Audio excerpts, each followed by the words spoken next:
trabaho ni Kuya. Para kumbaga sa pagkain, walang tulak kabigin sa kanya. Napakabait katrabaho, napakagaang katrabaho. Tsaka yung mga moment namin, mahilig siya mag-joke eh. So, ginagawa niyang light talaga yung mga pagkakataon. Tapos yung mga pagkakataon na na-appreciate ko siya na pinag-uusapan namin yung mga buhay-buhay namin. Nasabi ko ay, kaya nga ang tanong, kung meron ka man gustong isang sa inyo na gusto mong maging magpalit kayo for one day, sabi ko siya, kasi nakita ko kung gano'n niya kamahal yung pamilya niya at yun na-appreciate ko sa kanya. Napakabuti niyang tao. So how was it again?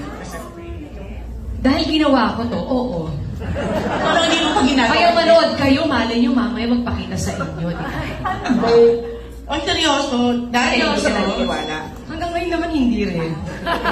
So, minsan kasi mahirap paniwalaan ang mga bagay na hindi mo nakikita. Diba? Mahirap sabihin na oo, pero hindi mo naman nakita. Ngayon kasi ang nagbabase natin yung nakikita. So, malay naman natin meron. Max, ano sa palagay mo? Naniniwala ako. Naniniwala kaming lahat. Mamaya pupuntahan ka sa bahay.